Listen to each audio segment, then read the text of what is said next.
Hey everyone, welcome back to my channel. It's been a while, so today I'm going to do my May and June wrap up.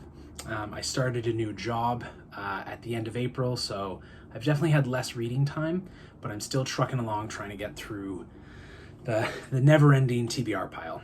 So, first up, I think I'd started this in April, but I finished it in May, Empire of Gold by S.A. Chakraborty. So this is the last book in the Daevabad trilogy. I read the first two books maybe 2 years ago, and then finally got around to this, and I really liked it. I think it definitely is a little bit long. It feels a little bloated, but I still really enjoyed it. Really satisfying conclusions for all the characters. Yeah, highly recommend this series. Okay, and then from there, I went and read 12 Kings in Shigaraki by Bradley Bolio, I don't know how to pronounce it, but this is the first book in the Songs of Shattered Sands. I think it's a 6-book series, but I think there's a couple novellas as well. And yeah, I liked this. It was a little underwhelming. I had really high expectations for this, and it definitely was a little underwhelming, but I still really enjoyed it. Very cool action scenes, very cool world. Yeah, so I probably will continue with the series, but I'm in no particular rush. Okay, and then I read Magician Apprentice by Raymond E. Feist. So this is the first book of the Rift War saga, which originally was a trilogy, but the first book, Magician, eventually, like nowadays, it's split up into Magician Apprentice and Magician Master, so now it's a quartet. But yeah, I really loved this book. I picked it up because I actually want to get to a sequel series. There's like 39 or 40 books in this overall world, but it starts with this original trilogy / quartet. But it's the second trilogy, called the Empire Trilogy by Raymond Feist and Jenny Wirtz, that I really wanted to get to. So I was like, okay, what if you try out the first series and see if you like it enough? And I really loved this book. It's really reminiscent of classic fantasy, like young boy learns magic, sword and sorcery, on a quest. But there's also kind of a cool, almost sci-fi element to it with the whole kind of rifts. There's kind of this interdimensional thing, which is kind of cool. And yeah, I really enjoyed this. The prose was really good. The characters were very kind of classic, but well fleshed out. And I just had a lot of fun with this. I thought it was a really fun kind of adventure fantasy. And then I read something a little out of the box for me, because it's not really fantasy or science fiction. I read A Tale for the Time Being by Ruth Ozeki.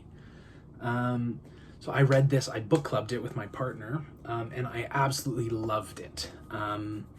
Yeah, this became maybe one of my favorite books of all time. So it's about essentially a Japanese American woman living in Canada on Vancouver Island, I think.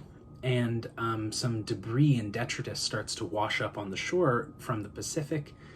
And she thinks it's from the 2011 tsunami that happened in Japan. And in this debris, she finds like a plastic bag, sealed diary from a young Japanese girl, like a Japanese teenager, who essentially is writing this as her kind of suicide note, but also as a kind of diary / memoir of her great-grandmother, who is a 104-year-old Buddhist nun.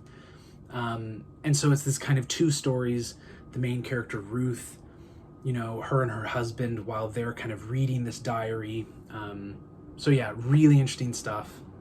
Kind of some interesting, Japanese World War II era stuff, which is really interesting.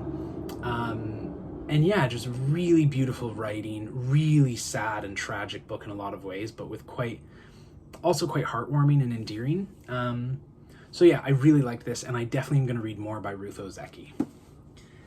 Okay, and then the last fiction that I read this month is Black Sun Rising by C.S. Friedman.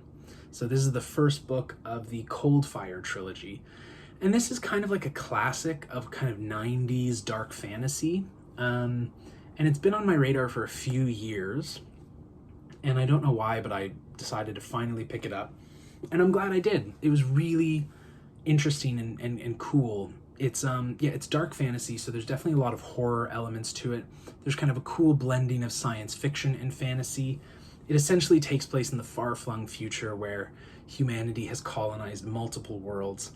But on this particular world, a planet called Urna, there's these kind of almost like natural features, you know, so to humans' eyes, they look like magic, but they're quite natural to this world, called Fae. And they can manifest whatever kind of humans think of. So, you know, they can manifest your nightmares and things like that. So it's quite a horrific and very difficult world to exist in. And it's about these people who've kind of established a somewhat stable civilization here. And then these, our main characters end up having to go on a quest to kind of find these particular demonic fae. So yeah, it's very cool. The prose is really kind of flowery and, I don't want to say verbose because it has negative connotations, but like very kind of, there's a lot of effort put into the prose, and I think it worked. It's definitely quite gothic, which I thought was interesting because it is this kind of sci fantasy work, but it retains a very kind of gothic aesthetic. So I liked that. So yeah, I liked this book. I will definitely be finishing the trilogy, but in no particular rush. And then I read one nonfiction. After my master's, my nonfiction reading speed has plummeted, but I've read one nonfiction, and that's Yemen in Crisis by Helen Lackner. This is a very good book. Not much to say about it. It's a pretty well-researched, but kind of dense, you know, difficult read about the war in Yemen and the humanitarian crisis.